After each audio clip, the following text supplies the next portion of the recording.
Ah, alô? Olá. Olá também. Nem ouvi seu áudio. Tem um sapo aqui atrás de mim. Boa noite. Aqui, sapeando. Boa noite, pessoal. Já estava me dando calorão de novo. Tudo bem? Tudo bem, doutor e senhor?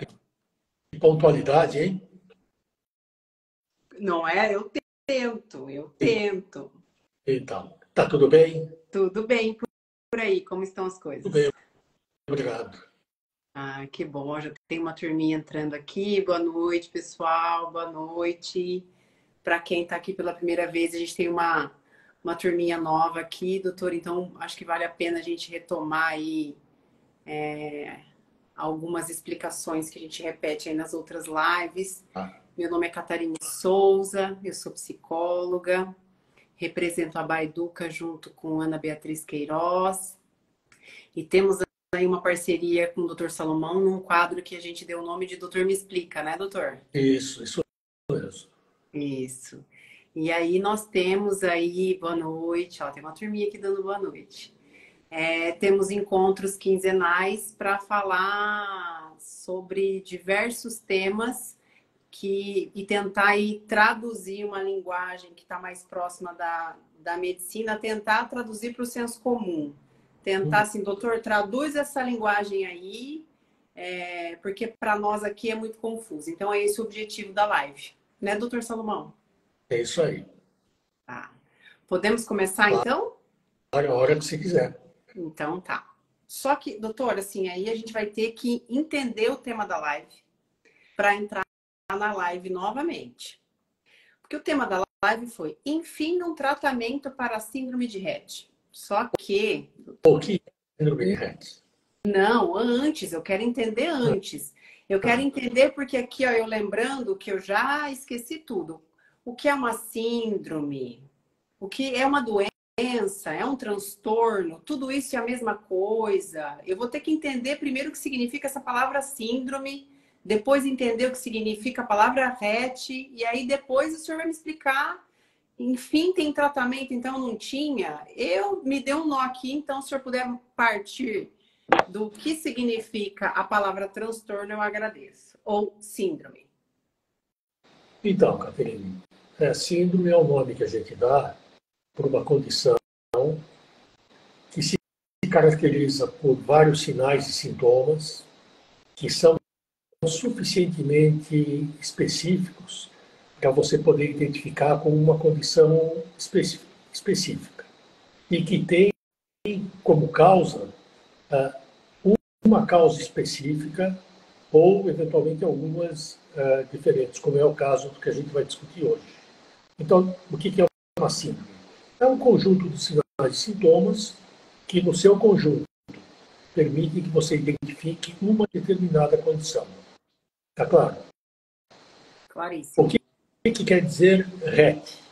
É o nome de um cara austríaco que, na década de 1960, descreveu a condição que a gente vai conversar hoje.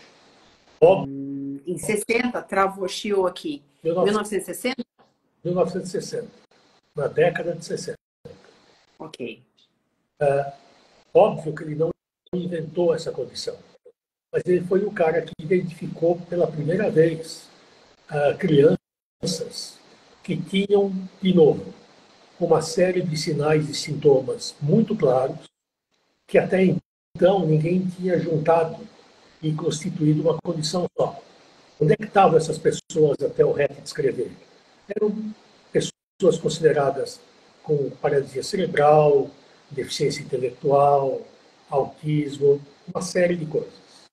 Quando esse sujeito identificou no consultório dele algumas meninas, eu vou voltar a essa história das meninas, que tinham algumas características comuns, ele pela primeira vez falou, opa, isso deve ser uma síndrome até então não identificada e não nomeada. Essa síndrome passou a levar o nome dele bem mais tarde, quando ele era austríaco, ele publicou tudo em alemão, que não é uma língua ter uma divulgação tão ampla quanto o inglês, mas quando finalmente foi traduzida para o inglês, começou a se tornar mais conhecido do público mundial. Está claro? Então, o que é a condição que ele descreveu? É uma condição que afeta predominantemente, mas não exclusivamente meninas. A imensa maioria dos casos afeta meninas e mulheres. Há algumas exceções, depois a gente pode até discutir um pouquinho, que têm características muito claras, pelo menos da forma considerada típica. Como tudo em medicina, você vai ter formas que não são tão típicas e que fogem um pouco da condição que ele descreveu.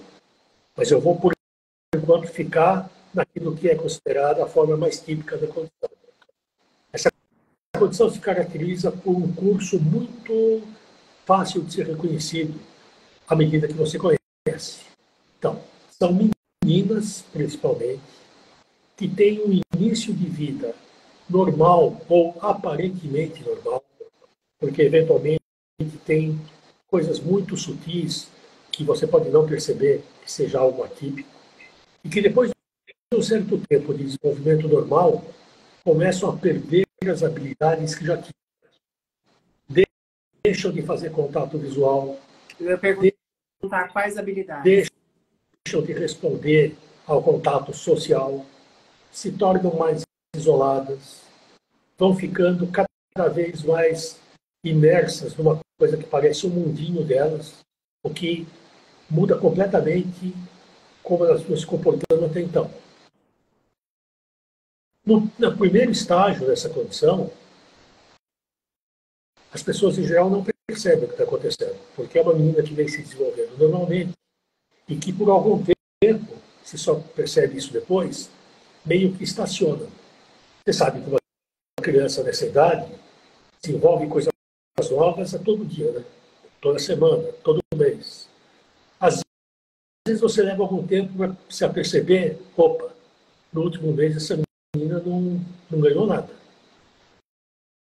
Depois dessa primeira fase, vem uma fase que a gente chama de fase rapidamente destrutiva. E aí sim, ela começa a perder as habilidades que já tinha. Se já falava, pode deixar de falar. Se já fazia contato visual, pode deixar de fazê-lo. Se já manipulavam as coisas, aos pouquinhos vão deixando de manipular as coisas. E depois surge uma coisa que é a marca registrada da síndrome de Rett, movimentos repetitivos das mãos, variáveis, mas, por exemplo, ficar esfregando as mãozinhas como se estivesse lavando, esfregando, dando tapa, levando as mãos à boca e, paralelamente a isso, deixam de usar as mãos com a finalidade funcional, não pegam mais as coisas. Então, é uma criança que pegava alimento, pegava o brinquedo, não faz mais isso. À medida que essas meninas agora vão ficando mais velhas, vão surgindo outros sinais e sintomas. Então, pode surgir epilepsia, surgem manifestações respiratórias. O problema respiratório mais comum são episódios de hiperventilação, em que ela respira rápido e profundamente, e de repente ela para e tem um período de apneia, de parada respiratória. Isso pode se repetir dezenas, centenas de vezes durante o dia. E aí, obviamente, nesse momento, já fica claro que essas meninas estão tendo algum problema importante quanto ao desenvolvimento. Nessa primeira fase que eu falei antes, 80% dessas meninas são diagnosticadas erroneamente como autistas. Por quê? Então, eu ia perguntar exatamente isso, doutor, porque no começo... Ela se afasta, ela não responde mais socialmente, ela deixa de fazer contato visual, e se já falava, deixa de falar. Isso você vê no autismo, né? Esse é um quadro muito característico do autismo. O que não é do autismo é o que vem em seguida, né? A perda de habilidades muito rapidamente, a presença dessas estereotipias, que são diferentes das estereotipias do autista. E uma coisa que chama atenção se deve lembrar que o autismo típico é muito mais comum em meninos. Então, o autismo numa menina, óbvio, pode acontecer, mas eventualmente você tem que pensar em outras coisas também. Então, o gênero, o sexo da criança já te pode dar dicas de, opa, talvez não seja autismo. Eu tenho que investigar outras coisas também. Mais tarde surgiram outras complicações, Caterine. Escoliose, que frequentemente é severa a ponto de você precisar operar. Porque é uma escoliose tão grave que compromete o jeito dessa criança sentar, o jeito dela respirar, porque vai comprometendo um dos lados dos pulmões. Então, muito frequentemente, você tem que fazer uma cirurgia ortopédica para corrigir, de certa forma, isso. À medida que essas mulheres vão ficando mais velhas, quase que todas acabam em cadeira de rodas, porque o quadro motor vai se deteriorando lenta e progressivamente. Algumas delas podem sobreviver até a quinta década de vida, a sexta, mas isso não é o mais comum. O mais comum é que elas morram por conta de algumas das complicações que essa condição pode trazer. Então, qual é o grande problema que a gente tem com essa condição? Ela é progressiva, ela vai piorar, e eu volto sempre a insistir nos casos típicos. Depois a gente pode discutir um pouco os quadros não tão típicos, né? E até o momento não existe remédio para a condição. O que existe são medicamentos para você usar em algumas das complicações que essa condição pode ter. Se ela tiver epilepsia, eu uso anticonvulsivante. O problema respiratório severo que elas têm, em algumas crianças eu tenho uma resposta razoável com o uso de uma droga chamada buspirona. Então, repete o nome da droga? Buspirona. Buspirona. Buspirona. Então, assim, não é uma maravilha, mas eventualmente eu posso ter uma atenuação dos sintomas e sinais. Então, hoje, fala. Deixa eu perguntar uma coisa. Essa condição costuma se manifestar a partir de que idade, doutor? A regressão começa, em geral, entre 1 ano e meio e 3. Tá? Varia um pouco, mas eu diria que normalmente é nessa fase. Entendi. E tem algum critério de prognóstico? Tem algum critério de prognóstico mais, não sei se eu posso dar a palavra, mais severo ou menos severo? Não, não tem. Não tem. O curso típico é aquele que eu descrevi para você. Entendi. Mas você tem variações. A gente conhece casos aqui no Brasil, inclusive, de irmãs que sobreviveram aos 60 anos de idade, em que as complicações foram menores. Thaís, a enfermidade é síndrome de Rett, tá? O tema da live é, enfim, um tratamento para síndrome de Rett. Mas daí a gente começou explicando o que é, né, doutor? Ele tá explicando aqui, é uma pergunta. Entrou e não sabe do que, né? Opa, o que está acontecendo aqui? Mas tudo bem. Tudo bem.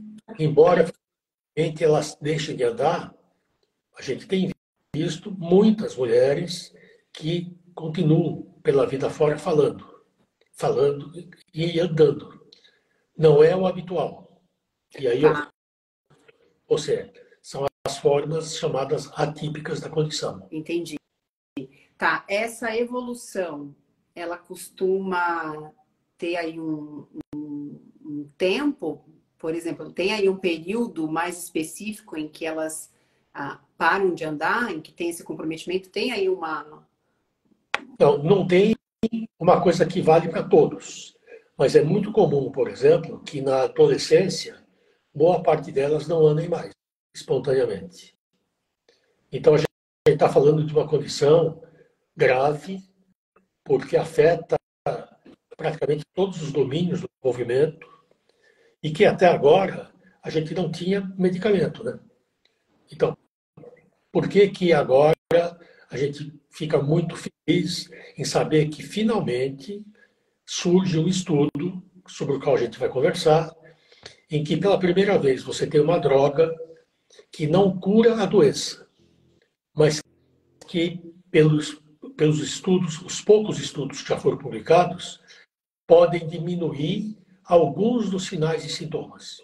Bom, se a história não tinha nada para oferecer, agora, inicialmente, pelo menos, você já tem algo com que você possa, se não curar, atenuar ou talvez fazer com que a evolução seja mais lenta. Entendi. Tá, o senhor estava aí, antes da gente falar do tratamento, o senhor estava falando que tem a forma típica e tem outras formas que não são tão típicas. O senhor quer falar do tratamento antes ou quer falar dessa outra forma? Atípicas são aquelas formas que têm a mesma causa que as outras, mas que por fatores que a gente não conhece muito bem, não evoluem da forma como foram descritas pelo RET. Então, por que se chama de atípica? Porque se a maioria delas deixa de andar na adolescência, as que continuam andando razoavelmente bem mais tarde, a gente costuma dizer que é uma forma atípica. Perfeito. Você pode ter formas atípicas, por exemplo, em meninos. Como eu disse, é uma condição quase que específica das mulheres. Mas a gente sabe agora que, eventualmente, você encontra meninos com essa condição. E tem alguma proporção aí, doutor, de meninos e meninas? Não é mínima. É super excepcional, né? O que acontece é que agora a gente sabe que em meninos você pode ter um quadro encefalopático grave, ou seja, calma que eu já vou falar.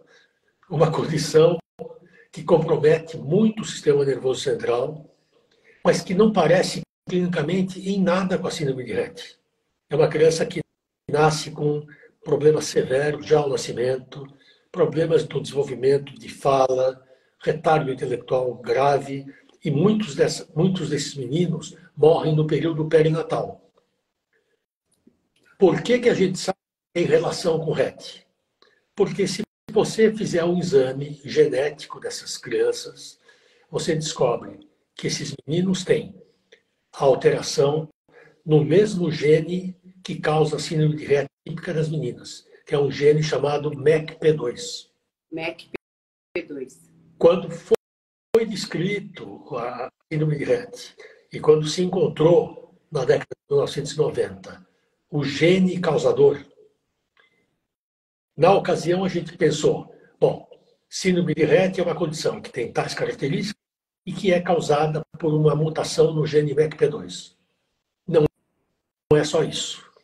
Porque hoje a gente sabe que entre as mutações do gene MECP2 já foram descritas mais de 80 diferentes. E outros genes, FOX1, CDKL5, já foram identificadas em meninas com a síndrome de Rett clássica. Então a história vai mudando à medida que a gente vai conhecendo melhor. Mas qual é a conduta quando você suspeita de uma síndrome de Rett? A primeira coisa é pedir um exame molecular para procurar uma mutação no MECP2. Eu ia perguntar exatamente isso. Como é que é feito o diagnóstico, doutor? Tem algum exame? Esse é um exame genético. Não deu positivo. Eu vou procurar no FOX1, eu vou procurar nos outros genes que eu já sei que estão envolvidos. E agora eu tenho, em alguns laboratórios, eu tenho uma coisa que chama painel para síndrome de Rett. Então, nesses laboratórios, eles não fazem uma pesquisa do MECP2, já faz um monte. Eles já tentam encontrar mutações nos múltiplos genes que já foram identificados. Então, é muito mais seguro. Entendi. Outro pode mostrar o sequenciamento do exoma. Porque pode demonstrar também, entre milhares de outras coisas, a alteração no MECP2. Entendi. Podemos ir para o tratamento novo? Ou você quer perguntar alguma coisa até agora? Ou Tá, alguém então, quer perguntar? das manifestações atípicas, tem mais alguma que... Tem com fala preservada, com marcha preservada, a causada pelo CDKL5 é tão diferente da síndrome típica que hoje as pessoas já não falam que é síndrome de Rett. Hoje você tem associações pelo mundo afora de síndrome de Rett e associações do CDKL5. Qual é a característica básica da CDKL5? Nessas meninas, a epilepsia é muito precoce e muito intensa. Então, como eu falei na síndrome de Rett, a epilepsia é um fenômeno que pode acontecer no percurso dessas meninas à medida que elas vão ficando mais velhas. Na síndrome do CDKL5, não. Você tem convulsões já muito no início da vida. E no resto, tem algumas coisas que são muito semelhantes. Entendi. Uma pessoa perguntou aqui, a gente pode falar então em espectro de Rett? Eu tenho falado isso, mas não é uma coisa que se fala muito por aí. O que se fala muito agora é condições ligadas ao MECP2. Tá, então vamos, o senhor vai ter que voltar e me explicar de novo o que significa a palavra espectro, então. A palavra é qual? Espectro. Porque aqui a gente precisa entender, lembrando que tem uma galera que está chegando agora. É um fantasminha que acontece à noite, quando você está tentando dormir, não deixa você dormir. Sabe o Gaspar? Lembra do Gasparzinho? Um espectro do bem. O que é espectro? É para dar a ideia de que você está falando de uma condição que não é só isto, mas que vem daqui até aqui. É exatamente, né? Eu tenho um espectro de condições que hoje eu admito que sejam a mesma coisa, porém com intensidade de comprometimento variável. Síndrome de Rett, eu não sei se a gente pode falar disso ainda.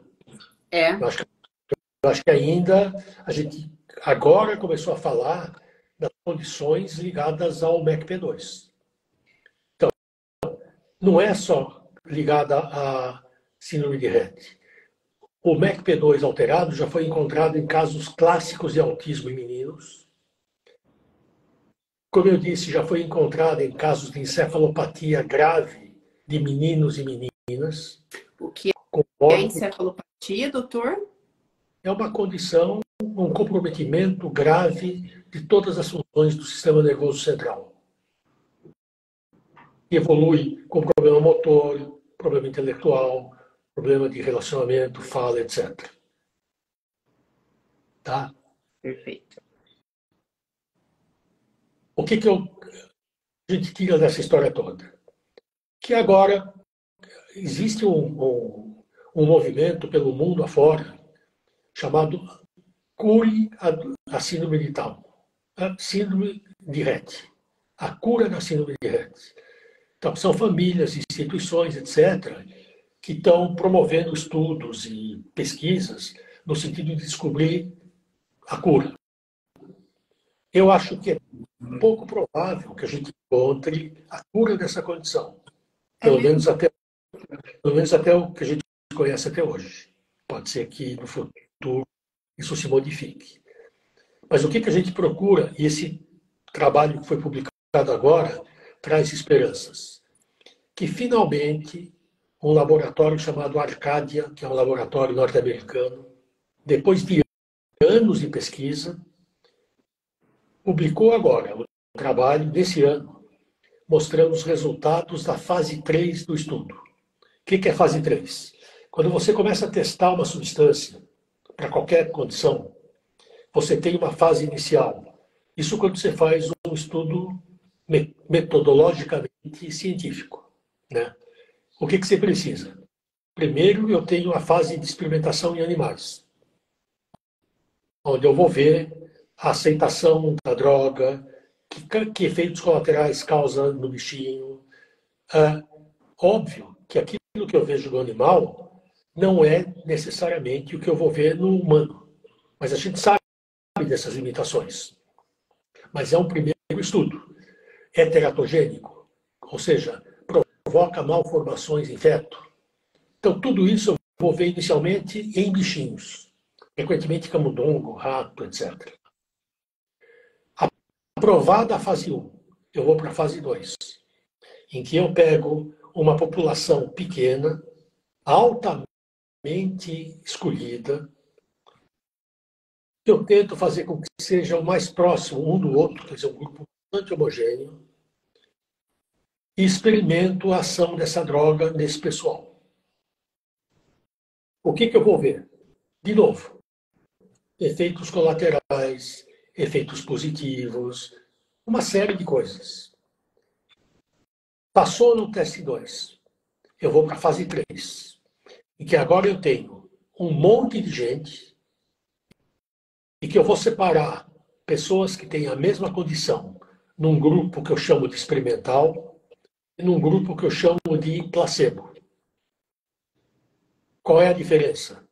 O grupo experimental recebe a droga em estudo, o placebo recebe uma coisa igualzinha, mas que não tem efeito farmacológico nenhum. Por que eu faço isso?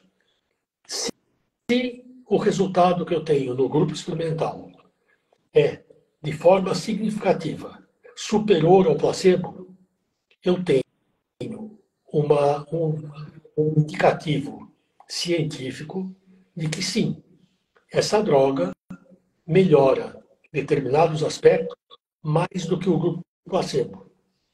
Por quê? Porque o grupo placebo vai melhorar também. Por quê? Porque toda vez que você introduz uma coisa nova, você eventualmente tem, pelo menos na visão de quem está investigando, melhores, que, se você for ver direito, são muito subjetivas. Às vezes é o desejo de você ver uma melhora, às vezes é uma coisa, e uma coisa interessante quando a gente faz pesquisa, é que eu já fiz pesquisa com paralisia cerebral, que é uma coisa visível, muito mais do que problemas comportamentais, em que o grupo placebo melhorou muito quando tomou talco. E aí se pergunta, mas como assim? Melhorou o tônus, passou a ter menos comprometimento comportamental, e aí entra uma coisa que não vamos entrar agora, porque é um mundo, e é efeito placebo. Então, efeito placebo não é aquela coisa boba que você fala assim, não, o cara está meio nervoso, eu vou dar vitamina C, porque o fato de você dar vitamina C, ou B, ou D, tem um efeito muito maior do que o farmacológico. A crença no remédio, a confiança que você tem no médico, a esperança que você começa a ter. Mas isso a gente pode deixar para um dia, só para discutir efeito placebo. Porque é uma coisa que é muito pouco levada em conta e é super importante. Então, o estudo que acabou de ser publicado, pela primeira vez, mostra, o estudo foi feito com uma droga, o nome é muito complicado, deixa eu ver aqui. Trofinetide. Eu vou repetir. Trofinetide. Trofinetide. Sacou? Deibu. D-A-Y-B-U-E. Não quer dizer nada. Então. Entendi. Uma pessoa acabou de fazer exatamente essa pergunta. Estou voltando aqui para eu tentar resgatar exatamente isso. A pergunta, os efeitos aqui. Isso mesmo. Medicamento para RET, isso. Quais são as melhorias? Então, antes de falar disso, vamos falar como foi feito o estudo. Perfeito. Para você ter uma ideia de como essa coisa foi séria e houve um investimento de milhões de dólares, porque há anos que isso vem sendo trabalhado em laboratório. Então, o Deibu é uma droga sintética produzida em laboratório que ela imita uma droga que a gente tem normalmente no cérebro. Ela é muito parecida com essa droga que a gente normalmente produz. Como foi feito esse estudo da fase 3? 180 pessoas com de RET, 90 e 90. 90 grupo experimental, 90 grupo placebo. Essas mulheres e meninas, a idade variou entre 2 e 20 anos de idade.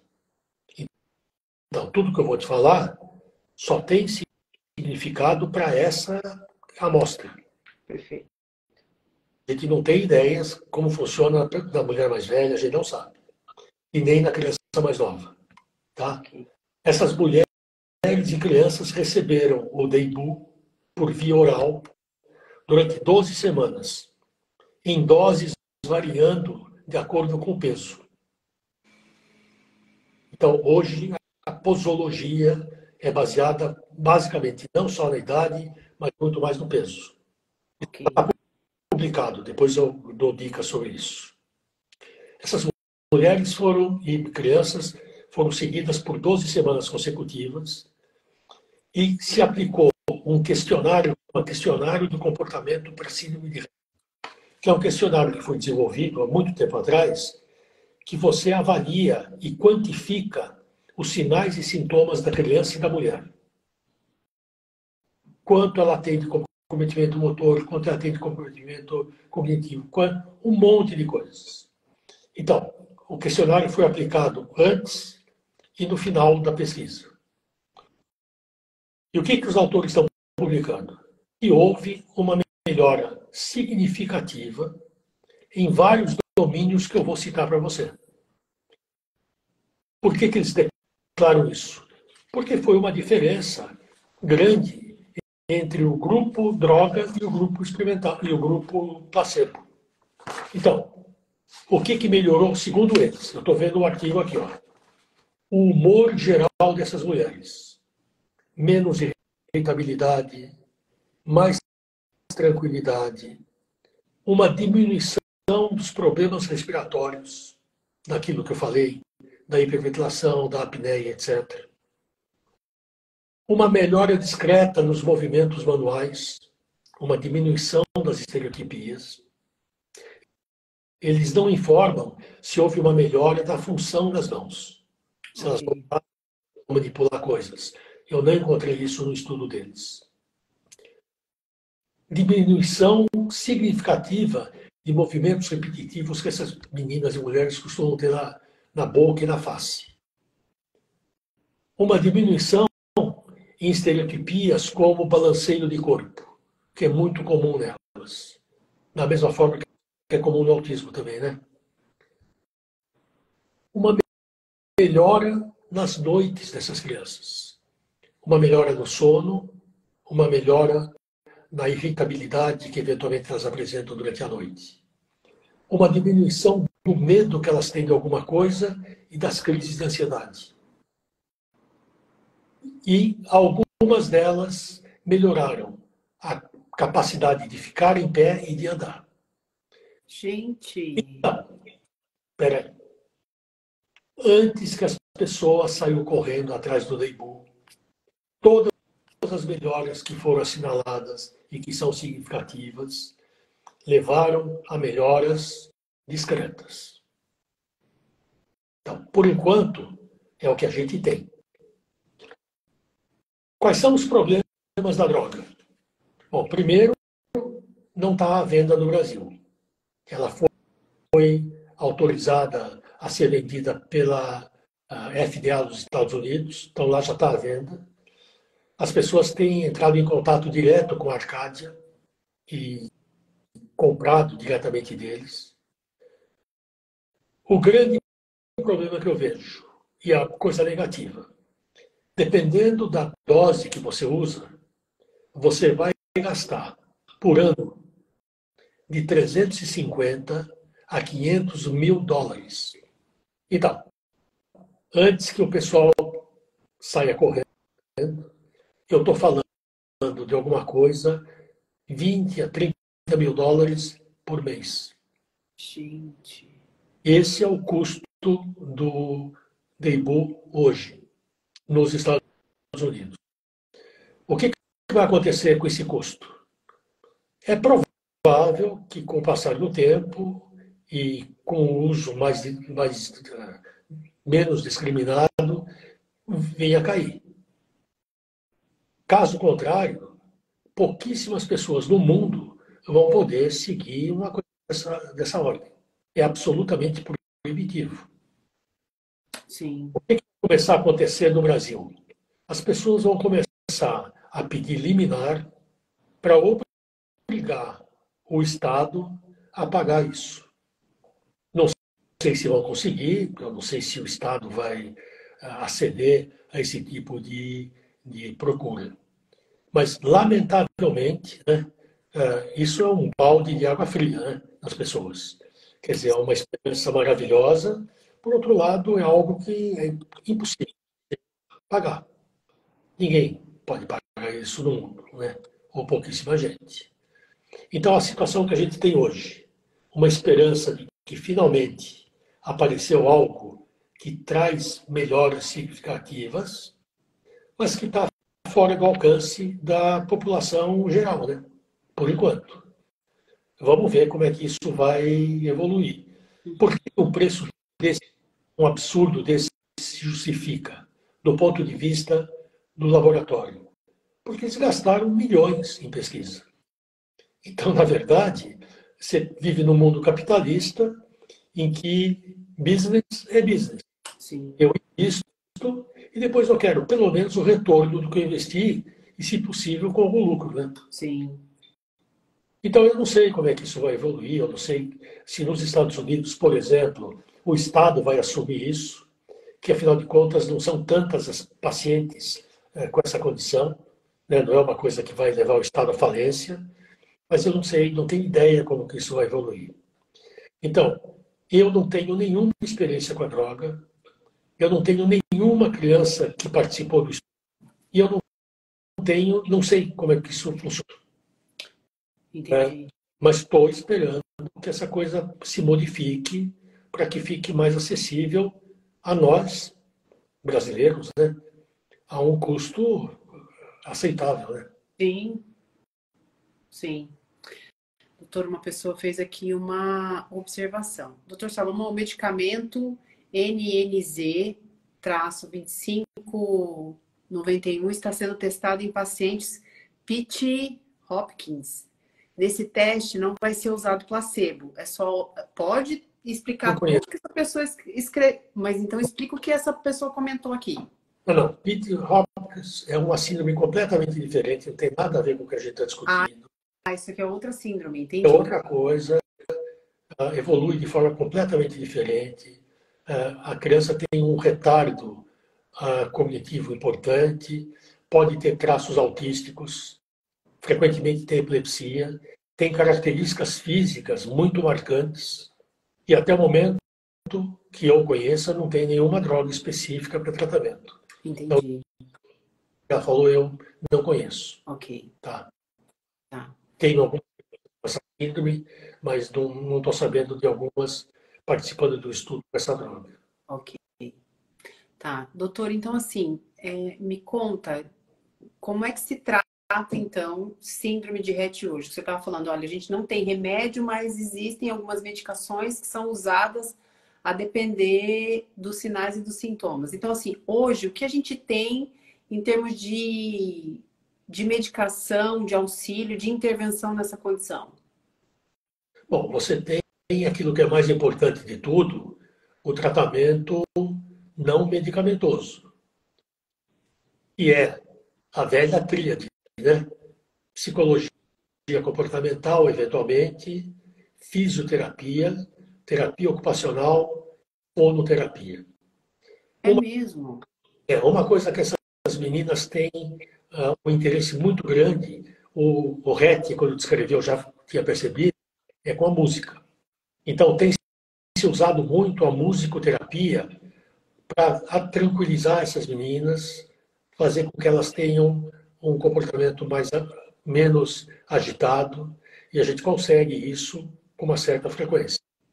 Uma coisa que tem que ficar claro para as famílias que têm criança com síndrome de Rett é que como essas meninas não falam, como elas não fazem gestos com as mãos, como elas não apontam, O único jeito que elas têm de se comunicar com a gente é com o olhar. Então, todo mundo vai te dizer, meninas RET ou mulheres RET têm um olhar intenso, elas olham nos teus olhos e a impressão que você tem é que elas querem falar com você. E muitas famílias, inclusive, dizem assim, eu sei tudo o que ela quer, porque eu ponho uma coisa aqui e outra coisa aqui, assim, qual dos dois você quer? E para onde ela olha mais é como ela está me dizendo o que ela quer. É um jeito muito subjetivo de fazer essa tentativa, né? Então a gente já tem outras formas de avaliar a cognição dessas meninas. Uma das a gente já falou sobre rastreamento visual. Lembra que eu falei? Rastreamento visual, aquela técnica que você usa em que você põe o cara na frente do computador, você tem um modo de acompanhar para onde ela está olhando e por quanto tempo.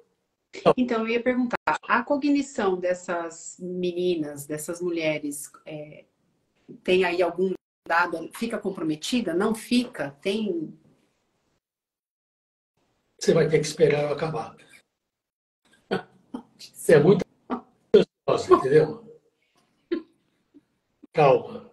Então, eu tenho esse paradigma. Quer dizer, hoje eu posso avaliar um monte de coisa pelo seu olhar. Mas para eu fazer isso, eu tenho que ter certeza de que o teu olhar está sob o teu domínio. Tá? Como é que eu faço isso? Simples. A gente fez isso muito tempo, a gente publicou essa história. Você põe lá uma boneca, um cachorro e um gato.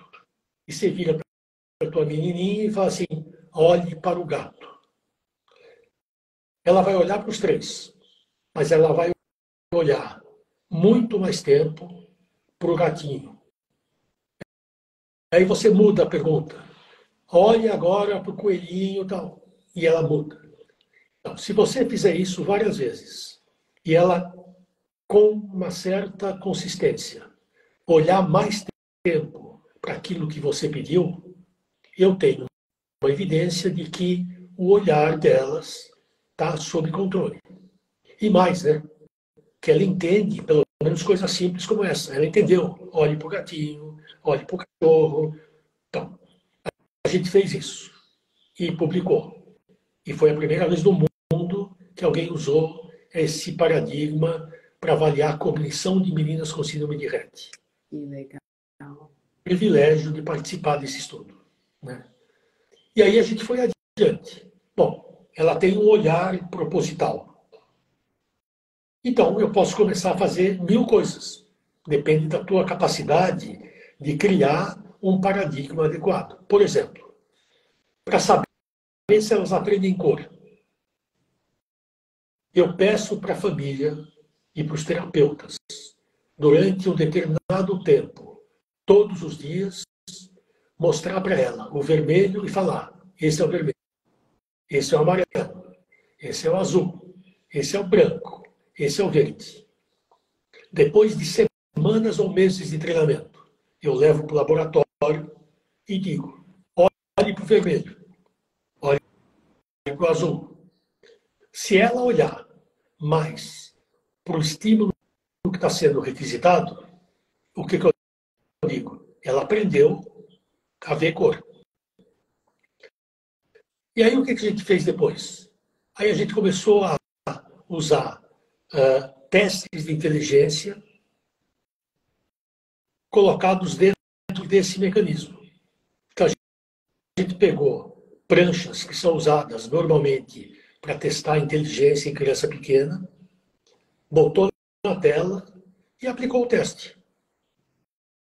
Olhe para tal coisa, faça tal coisa, não sei o que, para poder avaliar. Depois de muitos estudos, o que a gente chegou? Com todas as reservas que isso merece. A maioria das meninas e mulheres RET tem uma cognição que não ultrapassa aquilo que você vê numa criança típica de 2 anos de idade. Se você pensar bem, uma criança de 2 anos é muito sabida. Ela já sabe cor, ela já aprende forma geométrica, ela já aprende um monte de coisa. Então, essas meninas e mulheres sabem essas coisas. Mas, pelos nossos estudos, pelo menos, não vale a pena você investir muito no cognitivo delas, tentando fazer com que elas aprendam a ler, escrever, coisas mais complexas. Porque até onde a gente tem hoje, elas não vão ser capazes de adquirir. Por que isso foi importante? Porque mudou radicalmente o que se faz com essas meninas.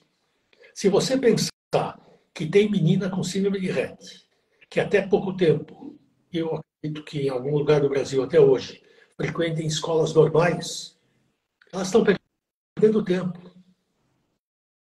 Elas poderiam estar ganhando muito mais fazendo físio, fono, TO, aprendendo cor, música, etc., do que ficar insistindo numa coisa que, até onde a gente sabe, elas não vão poder aproveitar.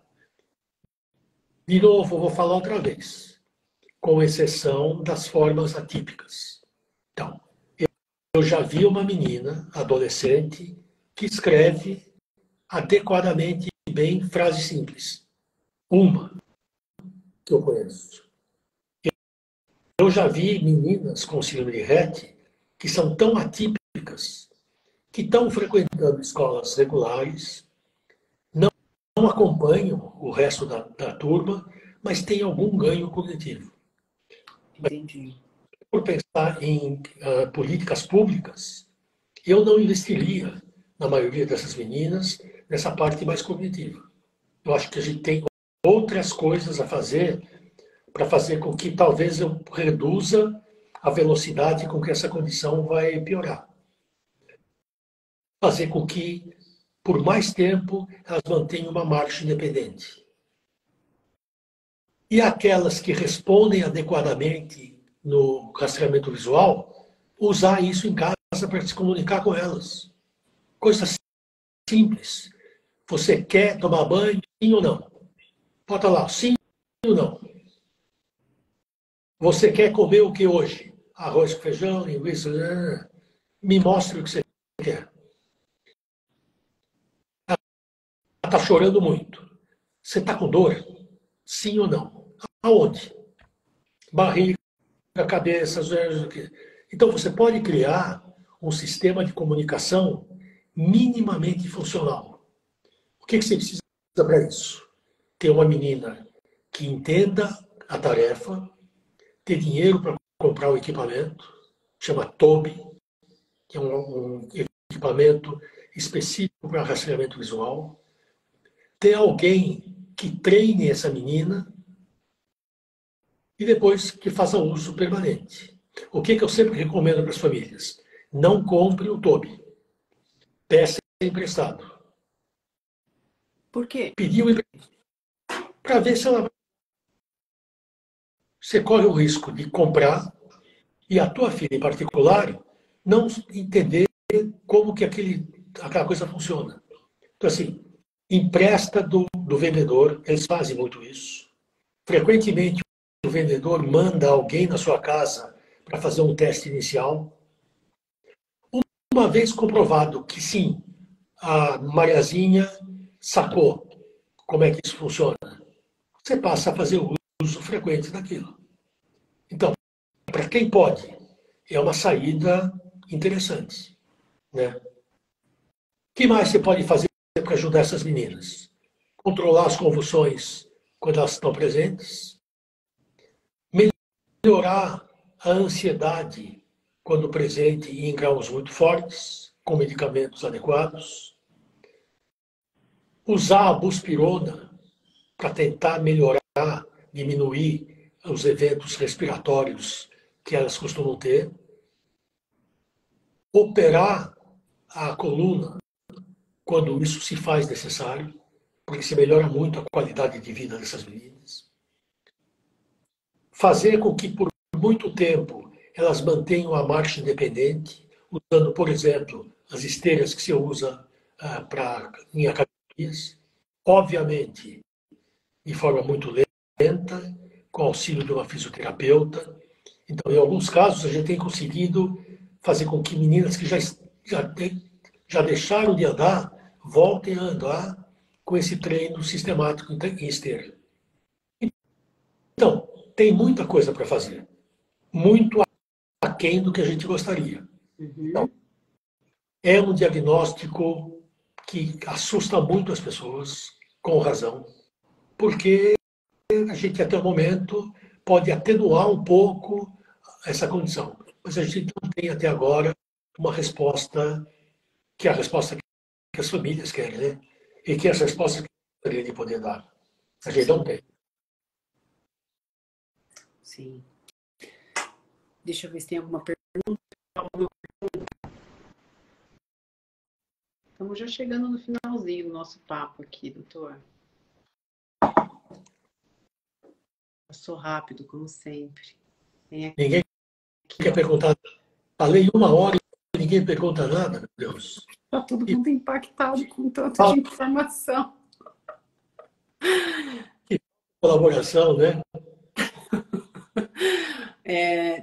Tem um comentário aqui, ó, que o senhor também vai ter que explicar o que essa pessoa tentou colocar aqui. No uso da CA robusta com CA robusta com gás, seja alta ou baixa tecnologia, pode com 2 Ds, entre parênteses, temos respostas consistentes. Eu não entendi o que ela perguntou. Desculpa. Eu também, foi um comentário, eu também não entendi. Não entendi. Também, bom. Ela está falando de tecnologia de baixo custo, que pode avaliar a direção do olhar? Sim, claro. Quer dizer, eu já vi, inclusive, um equipamento desse tipo, que foi desenvolvido na Politécnica de São Paulo, por um estudante que ele usava para estudar os movimentos de um jogador de futebol quando vai bater um pênalti. Então ele queria saber o que o goleiro pode fazer pelos movimentos do outro cara, ou dos olhos do outro cara, para onde ele vai chutar. E era um aparelho super simples, pequenininho, que ele fez na oficina dele. Então, sim, se você tiver acesso a um equipamento de baixo custo, mas que tenha provas de validade, tudo bem. Ok. Doutor, não encontrei. Pessoal, procurei aqui pergunta. Se ficou alguma pergunta para trás, eu não encontrei. Eu acho que não.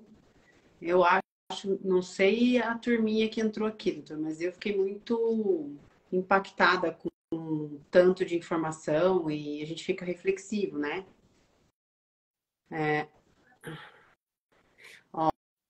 Aqui, ó. Boa noite, doutor. Temos aqui, ó, uma palavra bem... Boa noite, doutor. Temos uma criança de 3 anos diagnosticada esse ano com RET. Minha questão é sobre intestino e estômago. Bom, essas crianças têm um problema intestinal severo, que é constipação intestinal. Então, frequentemente, elas têm muita dificuldade para evacuar. Isso pode ser um problema que você tem que tentar atenuar na medida do possível, ou com alimentos adequados, com muita fibra, etc., ou com medicamentos que existem. Então, sim, é uma coisa relativamente comum. Entendi. Com o passar dos anos, eu não estou falando agora de uma criança de 3 anos, pode surgir um quadro de disfagia, que é uma dificuldade para engolir.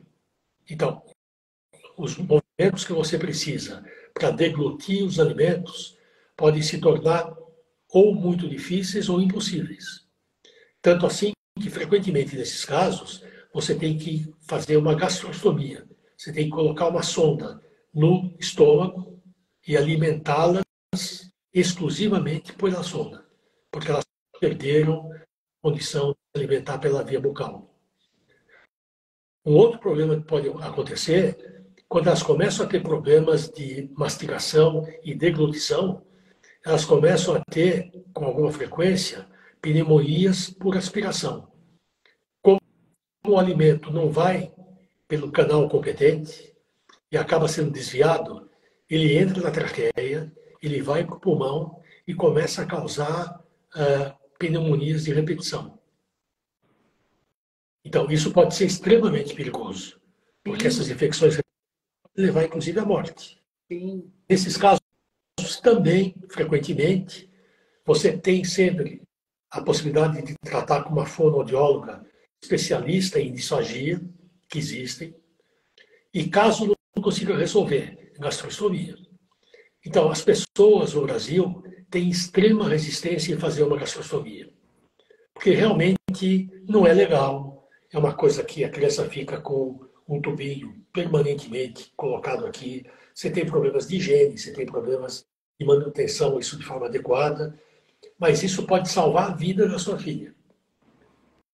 Se você chegar à conclusão de que ela está perdendo completamente a habilidade de mastigação e deglutição, uma alternativa a ser levada em conta, sem dúvida nenhuma, é a gastrostomia. E aí passa toda a alimentação, ou praticamente toda, por via direta no estômago. Entendi. Entendi. Uma pessoa pergunta aqui. Enfim, esse novo medicamento, ele serve para o quê? Eu não acredito que está perguntando isso, né? Não. Assiste a gravação. Não vou repetir. Não. Também não dá, né? Eu sou... Tem aqui na live, não, tá? Ele explicou direitinho. Me recuso. Tá. Tá gravada lá? Tá, claro. Vai ficar salva, gente. Meu caro amigo ou amiga, vai assistir a live.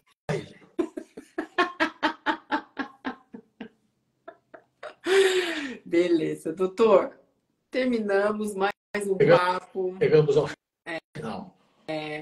Tem aqui também uma pessoa que perguntou qual a idade essa síndrome começa a se manifestar. Ele também respondeu na live, então volta, porque tá imperdível. Todo o papo tá, como sempre, imperdível. O pessoal aqui agradecendo. Se eu não respondi alguma pergunta e se não tiver na live, eu vou pedir a sugestão de deixar nos comentários ou mandar por direct, que a gente passa a dúvida para o doutor Salomão. Beleza? Doutor, obrigado mais uma vez e até daqui 15 dias. Um abraço. Se Deus quiser. Até. Tchau. Tchau, pessoal.